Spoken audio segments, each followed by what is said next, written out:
हसनात मलिक साहब, ये जो लड़ाई है ये आपको किस नहज पे आगे बढ़ती हुई नजर आ रही है, या इसमें शायद कमी आएगी आने वाले दिनों में, या ऐसे ही चलती रहेगी? ये मामला आपको कहाँ मुंतज होता हुआ नजर आ रहा है? देखिए जी, ये अब अगले हफ्ते मजीद आपको पता चल जाएगा जब तौहीन अदालत का केस फैसल वाडा और मुस्तफ़ा कमाल वाला, और वो चीफ जस्टिस काजी फैसा के बेंच में है। इस वक्त अगर हम देखें तो चीफ जस्टिस काजी फैसा जो है वो इस मामले में नोटिस तो ले लिए, लेकिन कल जो जजेस ने रिमार्क्स दिए प्राइम मिनिस्टर की उस स्टेटमेंट पे, वो चीफ जस्टिस काजी फैसा ने उनको इंडोर्स नहीं किया, वो खामोश रहे। तो चीफ जस्टिस काजी फैसा अभी भी मेरा ख्याल है कि हुकूमत की गुड बुक में है। हुकूमत जो है वो उन पे उनको कोई मसला नहीं है। जैसे उन्होंने प्राइम मिनिस्टर ने बिल्कुल ठीक कहा कि चंद लोगों से उनको मसला है, चंद जजेस से मसला है। तो अब देखना है कि क्या जो चीफ जस्टिस काजी फैसा हैं वो इस मामले को कैसे लेके जाते हैं। बज़ाहिर ये लग रहा है कि वैसे उस पे सर जो है ये कहना अटॉर्नी जनरल का कि ये मौजूदा नहीं साबिक कुछ जजेस के बारे में था। नहीं, ये मेरा ख्याल है कि जो ने हैं का सीगा यूज किया, तो उन्होंने था का सीगा यूज नहीं किया, कहा तो माजी का। इस वक्त जो जजेस और खासकर जो हम देख रहे हैं कि इस्लामाबाद हाई कोर्ट में केसेस चल रहे हैं, वहाँ रिलीफ मिल रहे हैं, लाहौर हाई कोर्ट में भी रिलीफ मिल रहे हैं। लेकिन ये जजेस जो हैं इनको माजी में जो दो ग्रुप अदलिया में थे, बनियाल साहब के दौर में हम ख्याल कहते थे, वो उनको ये कहा जा सकता था कि वो प्रो पीटीआई जजेस हैं, पीटीआई के साथ इंक्लेशन या कहीं ना कहीं उनका कोई तल्लक या उनका को माजी में कोई या उनके कुछ सीनियर्स जो हैं वो पीटीआई कहीं ना कहीं जो है। लेकिन ये जजेस जो हैं ये तो पीटीआई के विक्टिम रहे हैं। जैसे बाबर सत्तार की अपॉइंटमेंट की मुखालफत की गई, जैसे सतर मिनल्ला के हवाले से उसी तरह की कैंपेन पीटीआई के लोगों ने भी चलाई जब उन्होंने कहा कि जी ये असम्बलियाँ कैसे तोड़ी गई जो पंजाब में और केपी में, और जिस तरीके से नवाज शरीफ को हफ्ते वाले दिन अदालत खोल के उन्होंने बाहर भेजा, या जिस दिन नो कॉन्फिडेंस होनी थी तो रात को अदालत खुली। सबसे ज़्यादा इमरान खान साहब ने कहा कि क्या वजह थी कि रात को अदालत खुली। तो ये जजेस मेरा ख्याल है कि ये इनकी अप्रोच ज़रा डिफरेंट है। ये जो हमने देखा कि मई से लेके जो 1 फरवरी तक जो वाक़यात हुई हैं, ख़ासकर इस्लामाबाद हाई कोर्ट के जजेस के साथ कुछ और कुछ उन्होंने अपने ख़तों में लिखे हैं, उनके बाद वो एक रिएक्शन आ रहा है। और बज़ाहिर ये लग रहा है कि हुकूमत की ये ख्वाहिश है, कोशिश भी है कि मामला ठीक किए जाएँ। बैक चैनल डिप्लोमेसी भी चलाई गई है, कुछ रिटायर्ड जजेस को भी जो है वो एक्टिवेट किया गया कि वो मामला को चलाएं। लेकिन बज़ाहिर ये लग रहा है कि मिसट्रस्ट है बहुत ज़्यादा, और ये जजेस जो है ये इनको ये है कि जी अब पत्नी जो है वो आगे क्या होगा, और हुकूमत को ये है कि ये जजेस पत्नी क्या। और मेन हालात हम देख रहे हैं जो क्लैश चल रहा है, इसमें बिगेस्ट जो बेनिफिशरी है वो पीटीआई है। बहुत से लोगों को ये है कि जो पीटीआई के नाक़िद हैं वो समझ रहे हैं, वो इस वजह से जजेस को क्रिटिसाइज़ कर रहे हैं कि इसका फ़ायदा पीटीआई को हो रहा है। तो ये सूरत हाल है। इसमें मेरा ख्याल है कि सारे फरीकैन अगर एक एक कदम पीछे हटें तब बात बनेगी। तो बज़ाहिर ये लग रहा है कि वो कोशिश हुकूमत की एक कैरेट एंड स्टिक वाली पॉलिसी है कि वो सामने तो बड़ी, लेकिन बिहाइंड द सीन उनकी कोशिश है कि मामलात कम से कम अदलिया से ठीक किए जाएं, क्योंकि अदलिया जब पीटीआई रिलेटेड केसेस या इमरान खान के रिलेटेड केसेस सुन रही है और उसमें रिलीफ देगी। और इस वक्त जजेस जो बज़ाहिर ये है कि इनकी गो कि ये कंटेम्प्ट की कार्रवाई मामला चले हैं, लेकिन मेरा ख्याल है कि अगर इन्होंने इमरान खान को रिलीफ या पीटीआई को देना शुरू कर दिया, वो कंटेम्प्ट से ज़्यादा मसला बनेगा। सही है शाहवर साहब, ये जो एग्जेक्टिव और जुडिशरी के दरमियान एक महाजराई की कैफियत चल रही है मुल्क के अंदर इस वक्त, ये आपको ट्रेंड जो है क्या बता रहा है? ये सूरत हाल कहाँ तक जाएगी? जो बात करें हसनात मलिक साहब की कोशिशें तो है कि सुलह सफाई हो जाए, लेकिन फ़िलहाल जो ग्राउंड रियलिटीज़ हैं उसमें तो ये मामला मज़ीद जो है वो तलखी बढ़ने का अंदेशा ज़्यादा इसमें नज़र आ रहा है। जी सवार अब्बास साहब, ये जो एग्जीक्यूटिव और जुडिशरी की आपस में महाजराई ये नई बात नहीं है, ये तो काफ़ी अरसे से चलती रही है। आप देखें कि जब अब ज़रा आया हो ये सर, जब पीपल्स पार्टी की जो 2008 में हुकूमत थी, उस वक्त जो जुडिशरी थी, इफ्तिखार चौधरी साहब, वो उनके एग्जीक्यूटिव के मामलात में स्लो मोटो ले लेते थे छोटी छोटी बातों पे। बहुत बड़े बड़े कॉन्ट्रैक्ट थे, एनएलजी प्रोजेक्ट था उसको उन्होंने स्क्रैप किया, फिर स्टील मिल का वो था उसको स्क्रैप किया, और सारी चीजें। और ये मामला तो चलते रहते हैं, और ये हमेशा अभी भी ये चल रहा है। अफसोसनाक बात है। मैं ये समझता हूँ कि जो वज़ीर आज़म ने भी 28 मई को अगर जजेस का नाम लेके इस तरह कहा कि काली भेड़े हैं, वो भी मुनासिब नहीं है। और ये भी मुनासिब नहीं है कि एक समात के दौरान मोअज़्ज़ज़ जज साहिबान जो हैं वो अटॉर्नी जनरल को वो उसका गिला करें या उस बात को दोहराएं, और उसको फिर ये भी कहें कि जी अगर वो हम काली भेड़े नहीं हैं, हम तो काले भूंड हैं। तो ये भी एक अफसोसनाक बात है, क्योंकि जजेस के बारे में ये समझा जाता है कि उनके आंखें और कान नहीं होते, वो उनके सामने सिर्फ एक प्रोपोजिशन होती है, एक फाइल होती है, सामने केस होता है, उसके मुताबिक उन्होंने किसी भी चीज से इन्फ्लुएंस हुए बगैर उन्होंने डिसीजन करना होता है।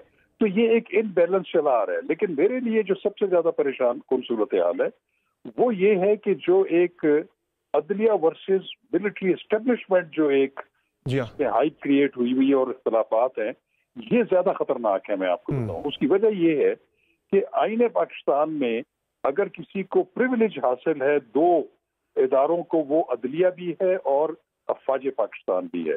देखिए, पार्लियामेंट में जो अरकान पार्लियामेंट है वो हर चीज के ऊपर बहस कर सकते हैं, लेकिन उन पे पाबंदी है कि वो अदलिया के जो जजेस हैं उन कंडक्ट के हवाले से कोई बात आप नहीं कर सकते वहां पे भी, और अफवाज पाकिस्तान के खिलाफ आपको इस तरह की बात नहीं कर सकते जो कि एज अ इदारा जो है उसको जिक पहुंचे। तो अब प्रॉब्लम ये है कि ये जो एक सूरत हाल नजर आ रही है ये मुझे ज्यादा खतरनाक नजर आ रही है। बाकी एक चीज जरूर है, अभी हसनात साहब भी ये फरमा रहे थे कि हर एक को थोड़ा थोड़ा एक एक कदम पीछे आना पड़ेगा। अब यहाँ पे मसला ये है कि कोई ऐसा प्लेटफॉर्म नहीं है कि जो इन तमाम स्टेक होल्डर्स को बुलाए और उनको उनके साथ एक वसीतर डायलॉग करे। सही, वो मुझे अगर कोई इदारा नजर आता है तो वो सदर पाकिस्तान का एक ओहदा होता है। सर, वो कुछ इस तरह की इतलात आई भी थी कोई आज से 2 हफ्ते पहले के वज़ीर आज़म शहबाज शरीफ साहब इस वाले से कुछ सदर को एडवाइस कोई देना चाह रहे थे कि भाई आप जो है इसमें कोई अपना रोल प्ले करें, मुसालियत कराने के लिए, इदारों के दरमियान जो टकराव की कैफियत उसे कम करने के लिए। हसनात मलिक साहब, मुझे ये बताएं कि इस सारी डिबेट के अंदर जो चीफ जस्टिस की मुद्दत मुलाजमत में तोसी वाली एक जो अफवाह काफ़ी अर्से से गर्म थी, वो अभी भी है ऑन द कार्ड्स या वो अब मामला खत्म हो गया वो मखसूस नशिस्तों वाला फैसला आने के बाद? देखिए, जिस दिन मखसूस नशिस्तों के हवाले से जो MNA MPs की रुकनीत सस्पेंड हुई, जो इंटरम हाई चली गई थी गवर्नमेंट, उससे अगले दिन चीफ जस्टिस काजी फैसल ने कन्वे कर दिया था कि मैंने कोई एक्सटेंशन नहीं लेनी। उसके पहले या बाद उनके करीबी लोग तो यही कह रहे थे कि वो कोई इंटरेस्टेड नहीं है, लेकिन उन्होंने फॉर्मली बाकायदा बता दिया कि मैं कोई इंटरेस्टेड नहीं हूँ, 25 अक्टूबर को रिटायर हो जाऊंगा। हुकूमत की तरफ से यह है कि सारे जजेस को 2-2 साल दे दिए जाए। मे भी पर्पज़ तो यही हो कि चीफ जस्टिस काजी फैसल मौजूदा, क्योंकि मौजूदा हम देख रहे हैं कि जो एग्जेक्टिव की पॉलिसीज़ हैं, किसी मामले में भी सुप्रीम कोर्ट से कोई परेशानी नहीं रही, चीफ जस्टिस काजी फैसल से कोई परेशानी नहीं रही।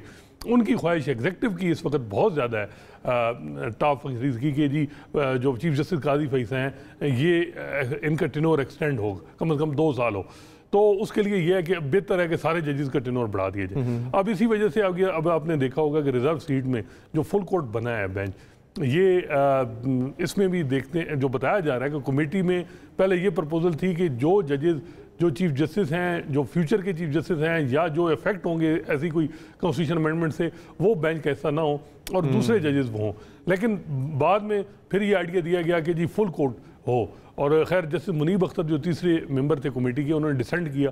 उनका ये ख्याल था कि सीनियर मोस्ट 7 जजेस का बेंच हो। अब जो मेरा ख्याल है कि फुल कोर्ट बनना है, इसमें कोई भी कह सकता है कि फैसला किसी साइड पे भी आ सकता है। चीफ जस्टिस काजी फैसल ने बज़ाहिर ये लग रहा है कि एक दफ़ा फिर वो ड्राइविंग सीट पे आ गए हैं, और क्योंकि हमारी जुडिशरी में देखते हैं कि चीफ जस्टिस सेंट्रिक अप्रोच बहुत होती है, देखा जाता है दूसरे जजेस के चीफ जस्टिस क्या सोच रहे हैं। तो अगर जैसे मंसूर अली शाह बेंच पर रिजाइड करते हैं, उनका माइंड तो पहली हियरिंग में ही पता चल गया था कि उन्होंने कहा कि जी पीपल मैंडेट है, that should be reflected in the parliament. वो तो बज़ाहिर ये लग रहा था कि PTI या सुन्नी इत्तेहाद कौंसिल को ही रिजर्व सीट मिलेंगी। अब चीफ जस्टिस काजी फैसल जब बेंच में बैठेंगे, क्या क्योंकि 13 जनवरी का फैसला वो उनका है, क्या वो कोई माजी के मामलात को, चीज़ों को अजाला करना चाह रहे हैं, या वो इस मामले में कि ठीक है जी ये सुन्नी इत्तेहाद कौंसिल को नहीं मिल सकती सीटें, और ये सीटें जो है ये हुकूमती जो जमातें हैं उनको मिलेंगी और उससे कॉन्स्टिट्यूशन अमेंडमेंट होगी। लेकिन इसमें तो पुरलाइज